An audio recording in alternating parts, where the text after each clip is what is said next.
Yes guys, welcome back to another video. Welcome to the George Benson football channel. Today, we have the Tottenham versus Chelsea match preview. This game, I know I say this in every single match preview. I get done over in the comments for it as well. It's like, George, this is the biggest game of the season. Everybody else, like blank face. Yes, this one genuinely is the biggest game of the season. Chelsea away at Spurs. When we're looking at like fixtures when they're released in June, we're looking for these kind of matches. We're looking for Tottenham away. We're looking for United away, Liverpool away. Tottenham is the biggest one. Tottenham are Chelsea's biggest rivals. Spurs will turn around and say Arsenal are their biggest rivals, but I think deep down as well they know that the hatred and the rivalry between Spurs and Chelsea is a rivalry that's been brewing. It gets bigger and bigger every season. For me, as a Chelsea fan, forget about them for a second, this is the game I want to win more than any other game in the season. Like Tottenham away, if we go to White Hart Lane and get a result, Christmas is going to be just flipping outrageous. It is going to be unbelievable. Whether we're snowed in, whether the electricity goes off, the heating goes off, it don't matter. If we beat Tottenham, honestly, I can't even formulate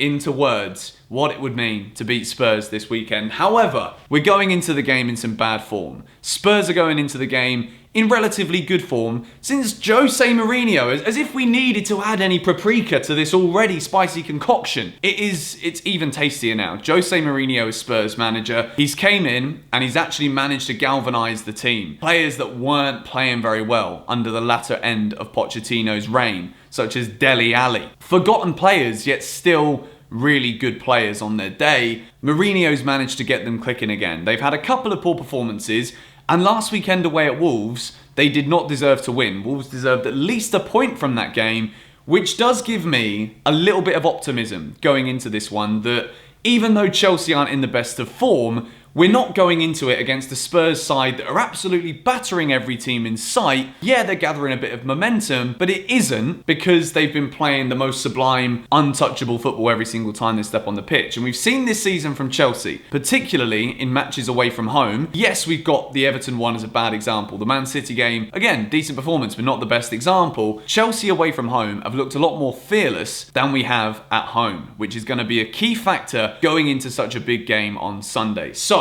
I actually took to the YouTube community page. If you don't yet have notifications turned on for this YouTube channel, I advise you hit the bell, click on all notifications, because I do these posts every couple of days or so. And yesterday, I decided to put about the formation that we were going to use. And I wanted to see what you guys had to say, because I couldn't make up my mind. I couldn't make up my mind if I wanted to go with a 4-3-3, whether I wanted to try a brand new formation with two strikers up top. Would I want to risk that for a game like this one against Spurs, where if it goes wrong, Frank's going to look at it and say, well, we experimented in a game that we couldn't really afford to experiment in, and it went badly wrong, so we won't be doing that again. So the options that I gave: 4-2-3-1, 4-4-2 diamond, 4-3-3, or 3-4-3. We've had 9,000 votes in 18 hours with over 100 comments from you guys. I wanted to get you all in on the vote. The majority have said to go with the 4-3-3, which I will say was my genuine strongest inclination in the first place. 4-2-3-1 on 27%, 4-4-2 diamond on 7%, and a 3-4-3 with 11%, with 2% other. But the 111 comments, the majority of people are commenting to talk about doing something with three defenders at the back. We've got here a 3-4-1-2 from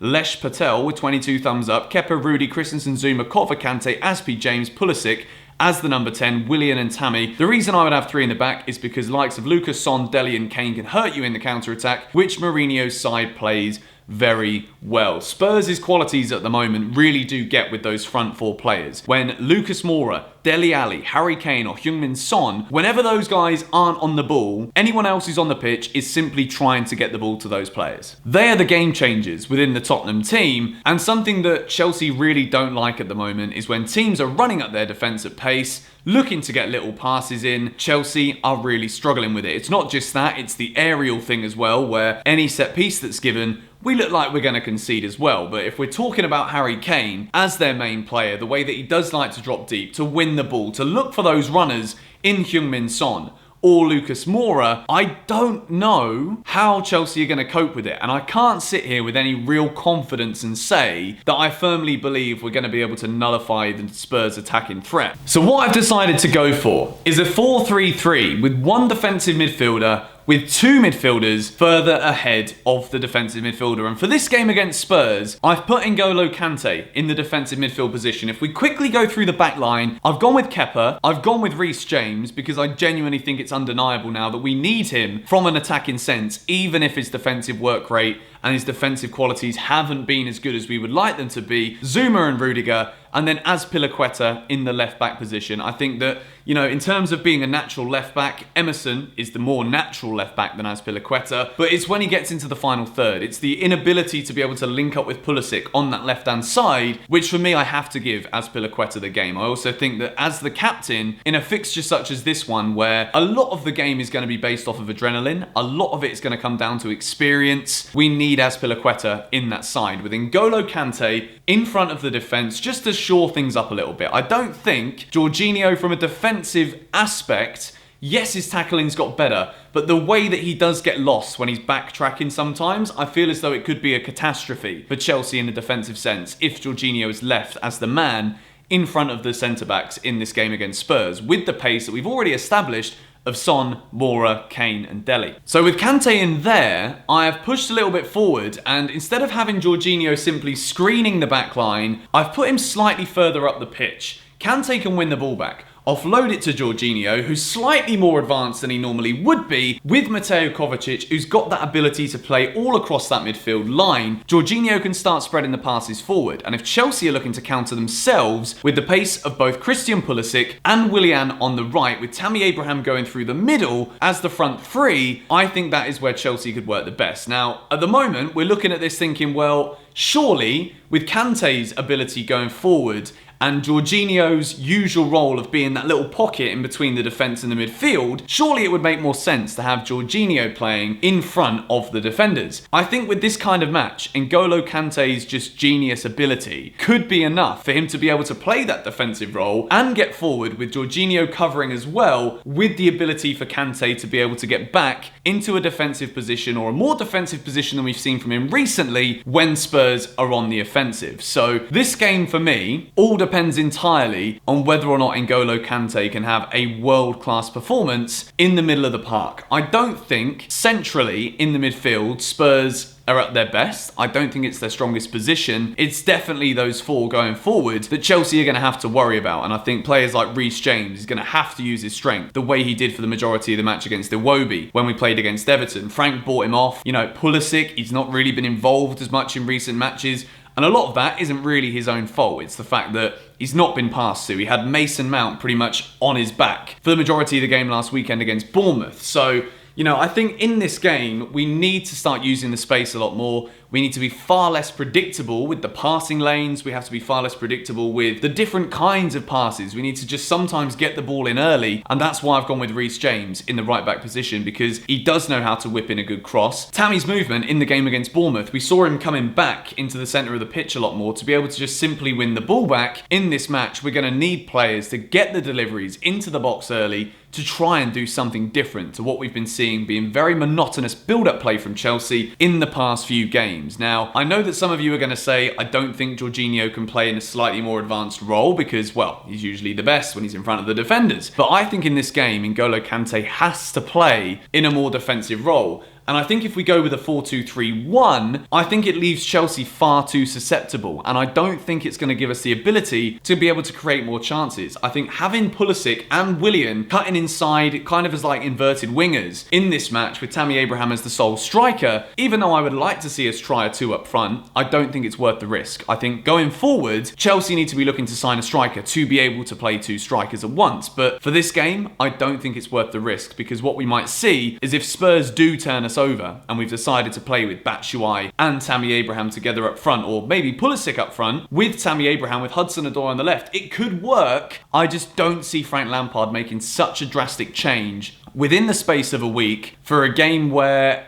any kind of tactical change that is so different to what is a regular Frank Lampard Chelsea approach, it leaves us massively in the lurch for so much criticism, and even the players then are going to stop believing in the systems that we've seen throughout the majority of this season. And we've seen polar opposites. We've seen it work really well. We've also seen recently that we've kind of been found out and it's not been as effective. In terms of a personnel change, I think going with a 4-3-3, as much as you guys know, I love Mason Mount. I think he might have to miss this one out, bring him off the bench, and if Chelsea need him, he can change the game with his pressing and his ability to try and win the ball back to try and get Chelsea into more offensive positions. This one's going to be hard. Spurs, as I mentioned at the start of this video, they are playing some much better football now. They look as if they've been reinvigorated by Mourinho's arrival. And if we mention the rivalry for 1 second, it's Mourinho against Chelsea. It is Mourinho the master against Frank Lampard the apprentice, but in the dugout that even though Mourinho is now the Spurs manager, and I'm sure he's delighted to be the Spurs manager, he's got a sour taste in his mouth, Mourinho, when it comes to Chelsea. It was the reception he got when United went back there with Maurizio Sarri and his men celebrating in front of him. It was the reception when Conte was the manager as well. It's all gone pear-shaped in terms of Jose Mourinho's relationship with Chelsea as a club,